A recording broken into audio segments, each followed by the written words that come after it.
Hello guys and welcome back to my channel. सबसे पहले मैं आप लोगों के थोड़े से डाउट क्लियर कर देती हूँ।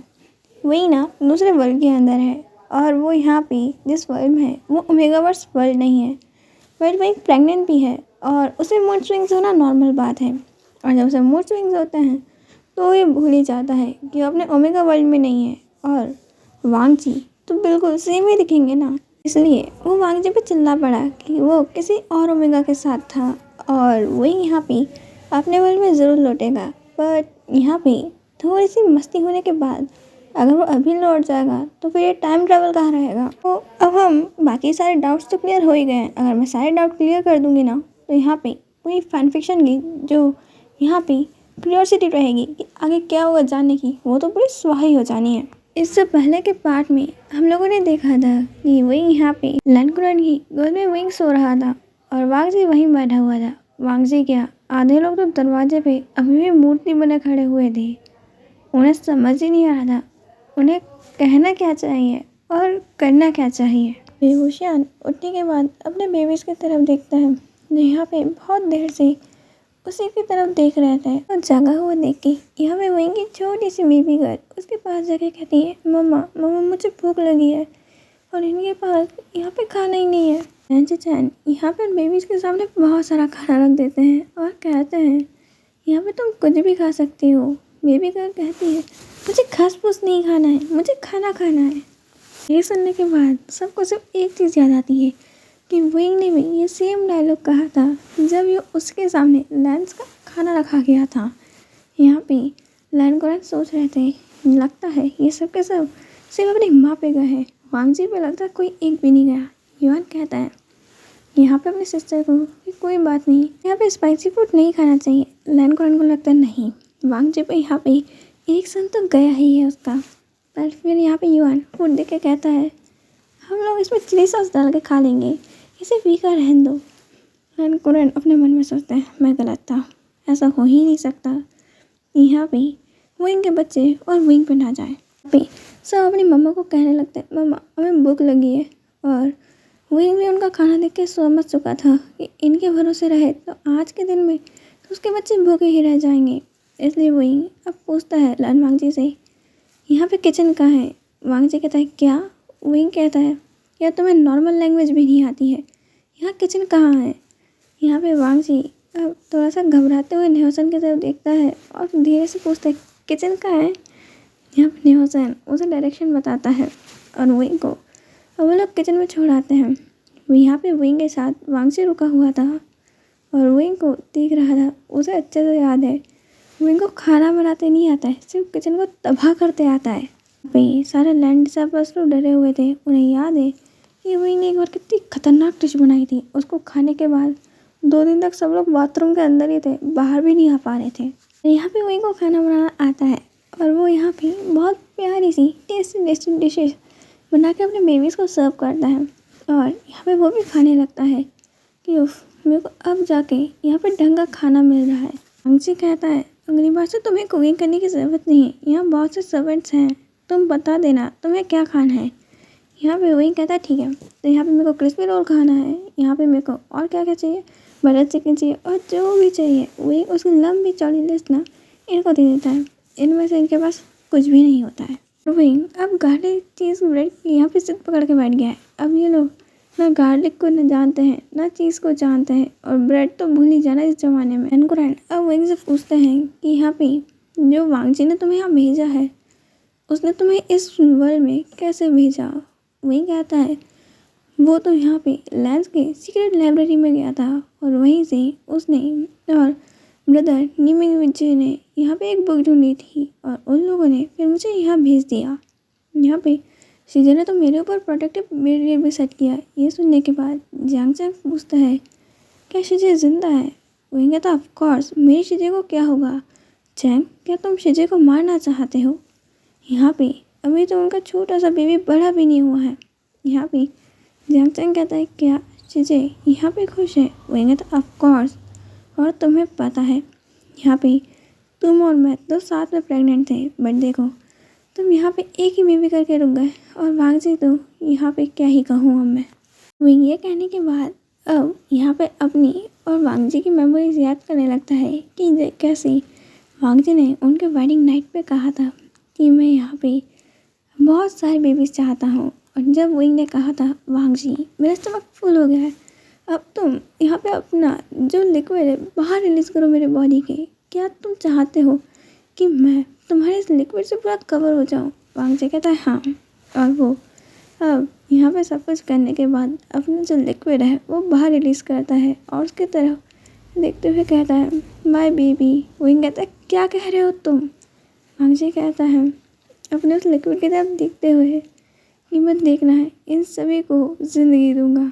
उस टाइम पर तो शर्मा जाता है और वही अब यहाँ पे करंट सिचुएशन में आता है और अपने बच्चों को देखता है और कहता है बेबी तुम्हारे फादर ने सही कहा था, वो तो तुम सबको ज़िंदगी देने में लग गए हैं। मुझसे पूछो यहाँ पे मेरा क्या हाल हो रहा है, पर तुम लोग उसकी तरफ बहुत ज़्यादा क्यूट हो और मैं भी चाहता हूँ यहाँ पे वांग जी और मेरे प्यार की निशानी बहुत सारी हों और तुम सब में तो हमारा प्यार झलकता है। मैं वांग जी को इसके लिए कभी भी मना नहीं करना चाहूँगा। हो गया हो यहाँ पे अभी भी विंग पर नज़र रखे हुआ था और उसने सोच लिया था कि यहाँ पे विंग को अब कोई और नहीं मार सकता है, क्योंकि वैन फैमिली का नाम और निशान मिट चुका है। अब ना वैन रूहान ना वैन चाओ, अब कोई भी नहीं है जो विंग को मारेगा। और ये सभी लोग यहाँ पे तो सभी क्लैन के लोग विंग के पीछे पागल हो गए हैं। जब से ये आया है सब लोग तो इसके पीछे ऐसे मंडरा रहे हैं जैसे ये सच का कोई ड्रैगन होगा।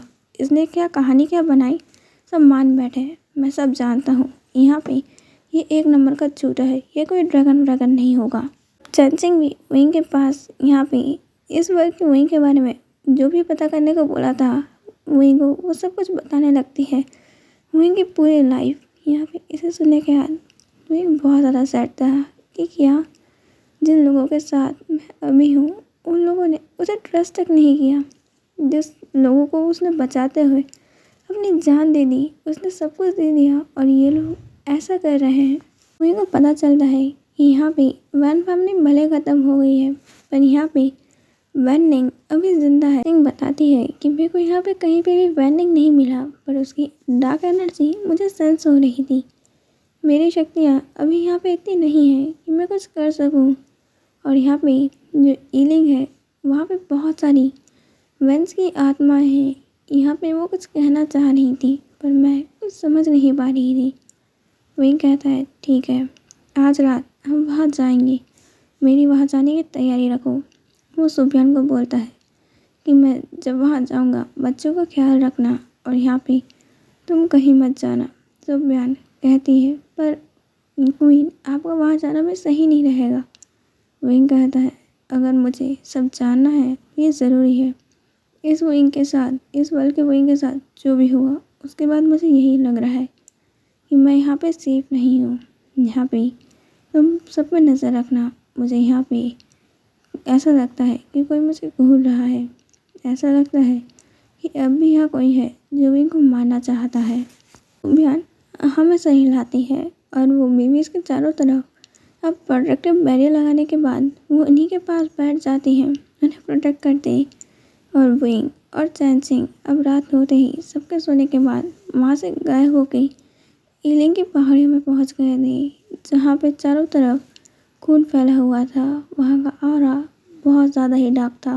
विंग चैन सिंह को एक फ्लूट में बदलता है और उसे प्ले करना स्टार्ट करता है। जैसे जैसे ही वो उसे प्ले कर रहा था यहाँ की एनर्जी जब फॉर्म्स लेना स्टार्ट कर रही थी। यहाँ पे एक नहीं हज़ारों आत्माएं थी जो अब विंग से यहाँ से सभी क्लैन लीडर से दूर रहने को कह रही थी। यहाँ पे वैन सिंह की आत्मा आगे आती है और कहती है अगर तुम्हें यहाँ कहीं रहना ही है तुम यहाँ आओ ईलिंग में, हम लोग तुम्हारे सर्वेंट बन के रहेंगे। तुम जो कहोगे हम वो करेंगे और तुम्हें प्रोटेक्ट करेंगे। तुम्हें उनके साथ रहने की कोई ज़रूरत नहीं है। वही कहता है पर यहाँ पे मुझे ऐसा कुछ नहीं करना है। वो लोग ऐसे हैं। वैन सिंह कहती बिल्कुल नहीं, उन लोगों ने हमसे प्रॉमिस किया था कि वो तुम्हें कुछ नहीं करेंगे पर उन्होंने तुम्हें मार डाला। यहाँ तक कि जिस इंसान को बचाने के लिए तुमने अपना गोल्डन कॉर्ड दिया उस इंसान ने तुम्हें मार डाला। जिस क्लैन के यहाँ पे क्लैन लीडर की बीवी ने तुम्हें इतनी तकलीफ दी उन लोगों को बचाने के लिए, यहाँ पे सिर्फ उनका अडॉप्टेड सन होने के कारण यहाँ पे तुमने इतना सब कुछ सफ़र किया। ऐसा कुछ नहीं होता अगर तुम इतने काइंड ना होते और अगर उन लोगों के बारे में तुम सोचते नहीं। लाइफ ने हमें दूसरा चांस दिया है, मैं ऐसा कुछ नहीं होने दूंगी।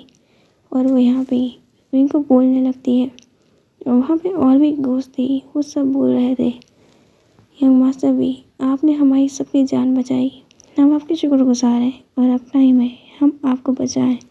वो लोग सही नहीं हैं, आप यहाँ आ जाइए। विंग कहता है नहीं, आप गलत समझ रहे हैं, मैं ये विंग नहीं हूँ, मैं दूसरा। जिंग कहती है तुम कोई भी हो, किसी भी दुनिया के हो, पर तुम हमारे विंग हो। तुम वो हो जिसने हमें बचाया, तुम वो हो जिसने हम पे भरोसा रखा और यहाँ पे हम तुम्हें प्रोटेक्ट करेंगे। वही कहता है पर यहाँ पे मैं खुद को प्रोटेक्ट कर सकता हूँ। जिंग कहती है मैं फील कर सकती हूँ कि तुम्हारे बॉडी के अंदर 3 बहुत पावरफुल सोल्स है और जिस वर्ल्ड में तुम हो यहाँ पे कोई भी उतना पावरफुल नहीं है, ना ही यहाँ की एनर्जी वो सीधे अब्सॉर्ब कर पाएंगे।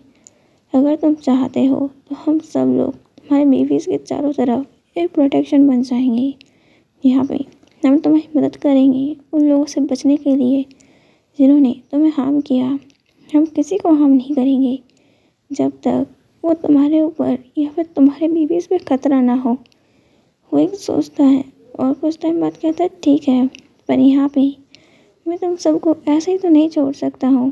मेरी सोच को तुम कोई प्लेस दे दो, वो सब कुछ वहाँ छुप जाएंगी और किसी को भी हम सेंस भी नहीं होंगे। वहाँ पे एक पेंडेंट निकालता है जिसके अंदर वो सारी आत्माएं समा जाती हैं और वही उनके ऊपर मैजिक कर देता है ताकि किसी को भी इस पेंडेंट से ब्लैक ऑरा महसूस ही ना हो।